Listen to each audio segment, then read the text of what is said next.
All right, so you got to hear from his side of it. It's pretty intense listening to the situation that he got himself into there. But it's something that's not uncommon. You hear that there's a person trapped, and we just go, right? Oftentimes we go without a hose line. People's lives at stake. Okay? So let's take a look at the pictures. We can see what the house looked like, and then his gear. Several pictures here. So left obviously is when this thing's going down, and the right is after the fact. So it's a very big house. And then there's the copy of the photos of his gear. Have you guys seen that before? Does it look familiar? Maybe somebody's seen it. Yeah, it's floating around on Facebook for a while. So. All right, Mayday preparation. So we've got to prepare for Mayday the best we can. So part of this includes scene sizing. So when we get to the scene, doing a good 360, taking a look at the building and the scene and what we have going on. Sizing up the building as well. What kind of building do I have?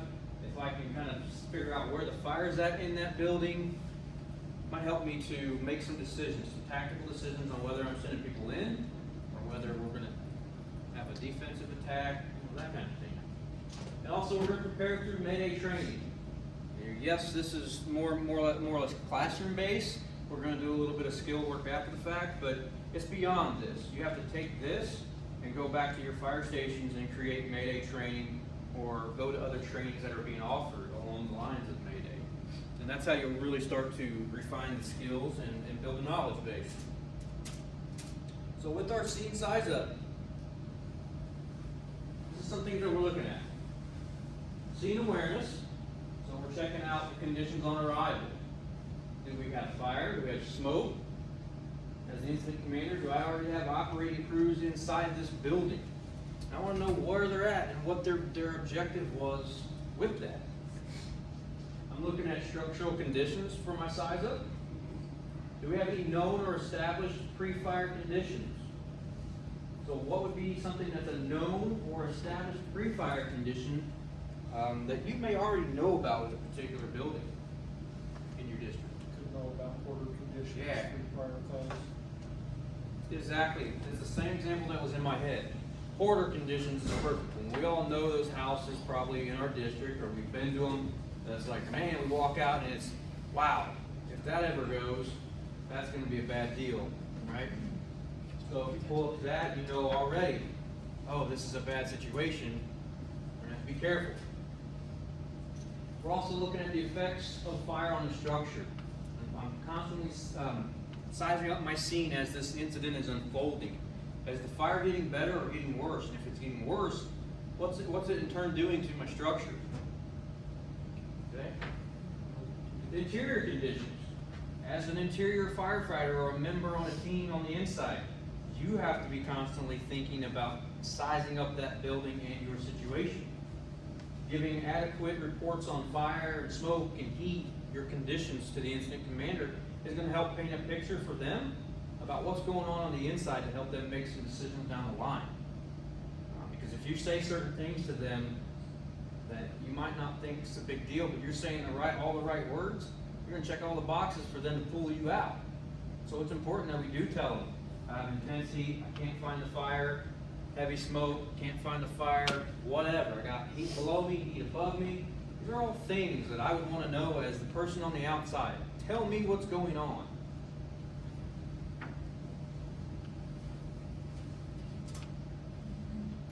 Building size up. Where are you in the building? I mentioned it earlier, you've got to constantly be evaluating where you're at in the building and where you've been. Make that roadmap in your head. So based off your occupancy type and the size of the building, think about the size of the room that you're in, what floor are you on, what side of the building. Does everybody understand the ABCD? Let's cover it again. So ABCD refers to the size of the structure, right? Front of the structure refer to what? Creekside. A, right, or Alpha? What's the next? Which way do we go? We go right or left? We go to the left. So the left side of the house would be what? Be B, Bravo. Back side of the house is gonna be C, or the Charlie side. You heard that guy say earlier, on the third floor, Charlie side, they were gonna ladder on the Charlie side. And so then the right side here is gonna be the D or the Delta side, correct? Okay. So with that, we can have corners, we can refer to corners as well. Keep that in your mind. AD, AB, BC, and CD corner. So if you know you're in a corner of a house, that isolates you even more. That gets, you're now narrowing down your location even farther for us to know where you're at. It's great. What route did you take to get there? Well, I remember I went in the front stairs, right there, came up and went right, but from there I can't remember. Well, that's still useful information because now you've given me a path to send these other helpers on. Hey, go up the stairs and make it right. He said that was the last thing they remembered. If I can get you that far, well, we're that far ahead of the game. We're on the right floor at least. Okay? Where's the closest exit? Do you know where the closest exit is based on where you're at? Or do you remember seeing an exit? What's an exit? What can we use for exits? Anything. Yeah. Anything that opens to the outside world, right? When you take off, you jump off the truck and you're going to work at a fire. You bring a tool with you, right? Be mindful of what tool you're grabbing. There's certain tools that can do a lot for you. There's certain tools that can do a lot, but in one area of the business that we do. Okay? Some tools are just not going to go through a wall. Some tools will. Think about that when you're grabbing a tool for the day. Improvised exit. Yeah, that's right what I'm trying to talk about, I guess. So, do you have to make an improvised exit with what you have, and can you? I am unfortunately partial to a tool that's probably not going to make an improvised exit unless it's an interior wall. It could probably be done, but it's going to take a lot of effort and a lot of air.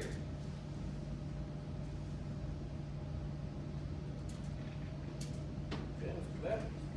So we'll talk about the importance of training before an emergency. That's kind of been the theme, if you're picking it up, is training before this becomes a problem.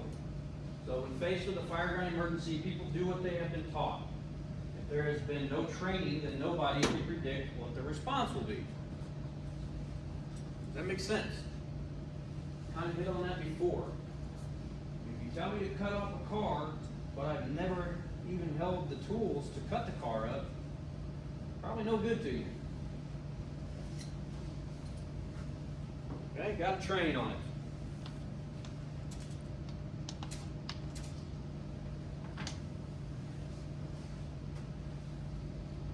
More on training. Calling a mayday is complicated. And we talked about the whole lunar expression earlier. It's a lot. There's a lot to remember to try to do when you call a mayday, not counting the acronym. You know, there's the flashlight and the passive ice.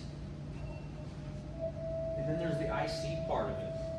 You know, that's something to practice on as well. Is running the command side of the mayday. So it takes a lot of practice. Try to make your training as real as possible. Anytime we do training, we really need to be trying to make it as real as possible. Because you're going to react to the training that you've had. So if we don't make a big deal of the training and we just kind of go like stuff that's big time important like this, we just kind of go through the motions of it. Yeah, we just got to do 2 hours training every day on shift. So yeah, let's do this, get done, okay. You know, it's almost lunchtime, let's hurry this up, that kind of thing. We're not going to get anywhere. Might not get much out of that training. So if we make it challenging, make it stressful, it's only going to help us down the road. Because we've been in stressful situations, so I can react to a stressful situation.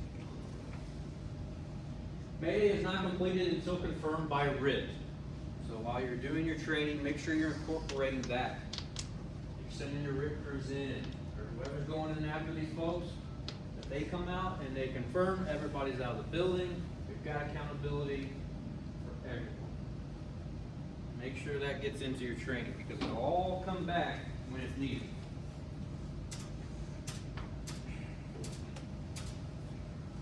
why? Train for Mayday. Repetition is the key to being able to perform successfully. Think about this, professional athletes or musicians, right? They practice every day to remain at the top of their profession. So that's what football players do, basketball, baseball, all, they all train. They train. So that when it comes time to go to the game, it's my turn to go to bat, I'm gonna be able to hit the ball. I don't need to hit a home run, but I need to be able to hit the ball to get paid. Okay, same thing for us. Our line of work is no different, and it doesn't matter if you're career or you're volunteer. Okay? Probably matters more if you're a volunteer because you don't have the luxury of making every single call and every single response, so you're missing some of this stuff. Even for us, I'll pick on our guys. We're at the point now that if you're not working on the squad truck and you don't live close to town for fires that get called out, mutual aid, you're not going to see much fire. It's just the way it is. Now, years ago, when everybody was forced to live within 5 miles of the firehouse, and everybody sprinted and fought for seats on the truck, you went to a lot of fires and you got a lot of exposure. You started learning those things. We had that practice. We don't have that anymore. So, it's that important, it's that much more important that we do train. And the time that we're doing our training, we take it seriously, we put some thought into it. Because it may be the only time that we get the chance to work on whatever that skill is, and then you need it 3 days later. But man, it was pushing lunchtime, and I just didn't care when we were doing training, so now I'm not prepared. And I'm going to suffer from it. So we have to be presented with problems and challenged to solve them. So, if it's training night and it seems like, training officers coming down on you or really poking at you and pushing you, there's a reason behind that. They want to stress you out a little bit. They want to see how you're going to react, make you think, make you solve problems. Because that's essentially what our job is. We're problem solvers. One way, shape, or form, we're going to solve somebody else's problem. And the inability to solve one problem may lead to a greater problem. So if we can't get this Mayday thing together, and we can't get that started, we've just compounded one problem. It's going to continue to be a problem because we're probably going to make things worse for ourselves because we don't know what to do.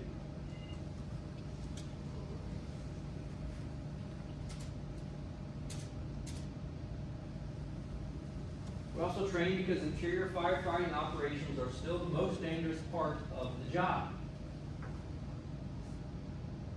We kind of talked earlier about that whole out of sight, out of mind mentality. So we tend to have that. It's human nature to have that mentality that, it's just another house in Park Hills. Sorry to pick on the Park Hills guys, but that night was a story and a half house in Park Hills. How bad can this be? Right? Well, it's gonna be very bad. Those come down too. And the reality is that the same dangers exist every time. Doesn't matter what town you're in. Doesn't matter if it's a trailer, if it's a 3-story mansion in Springbrook Park. Danger's still there. Okay? And adrenaline is going to mask clear thinking. We're not as, I'll say, fortunate in a way, and in another way, it's unfortunate. Let's talk St. Louis City or these big inner city fire departments that Detroit, right? They run fires every single day, multiple fires a day. They get really good at going to structure fires. Okay? With that being said, we don't have that down here. We don't have that fire problem, but then that in turn is a problem for us because we don't have that repetition of doing it to where we can get comfortable. So we're still getting that adrenaline. Fire bank, I haven't had a fire in 3 weeks. Boom, adrenaline goes through the roof, right? You're excited. You get there, we're gonna make some mistakes because we have adrenaline massive. We've got a tunnel vision thing going on. I can't think clearly because I'm just so amped up about the fact that there's a fire. The desire to get to work creates tunnel vision. that's something as, you know, a younger guy in the fire service that just wants to get in there and get into everything and do everything, you're gonna have that. All you wanna do is get off the truck and go do hero stuff, right? You create tunnel vision and you just missed XYZ problem, whatever it may be. What's this say? The line's not charged yet. We'll have water when we need it. What could possibly go wrong? Now let's get in there.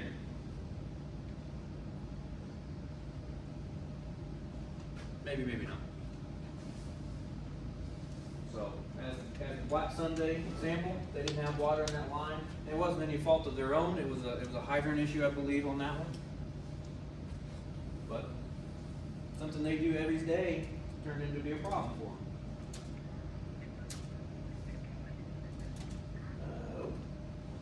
Fewer actual fire responses degrade the on-scene performance. Kind of touched on that with the whole like St. Louis and Detroit, right?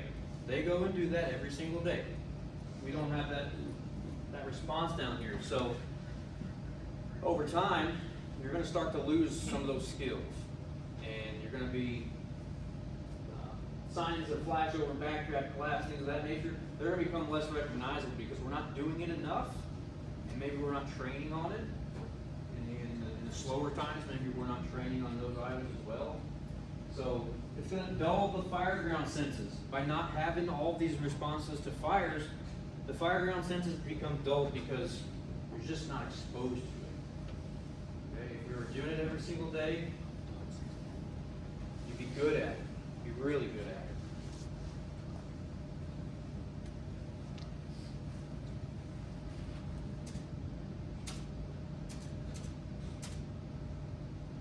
Alright, we need to train to deal with the panic that will be present. So as you're coming up with ideas, training folks in the room, figure out ways to make that training more realistic, or just figure out ways to put a stressful factor into it. Okay? So that's what we need. We need to be stressed out, we need to figure things out, and be able to be problem solving under stress.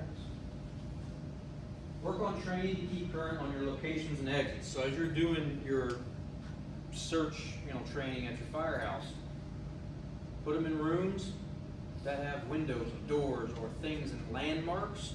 And maybe you don't tell them about what's in there, and you spin them around 5 times and send them in the room. Come back out, draw me a picture of that room. Draw me a picture of the room and what was in it. Where was the window? I don't know. That was the whole point. Finding windows and finding exits. Stuff like that. During an emergency, you will react based on instinct, and that will only come for training. And that goes for everything, not just Mayday. So we got to make each training session more challenging than the last one. Skills you review just may save a fellow firefighter or yourself. Crazy thing about that whole Mayday event that we did was, like, 2 or 3 days prior, I think that happened on a Saturday.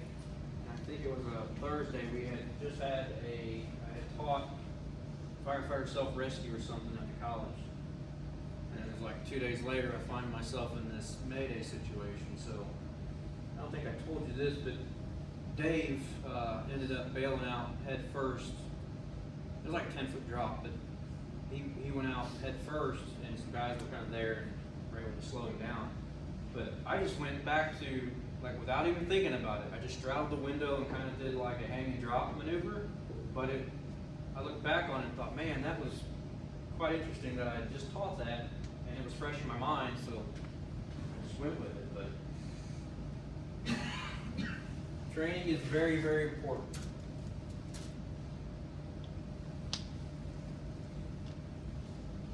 Let's take a break. I'll stop that if it's still going. All right.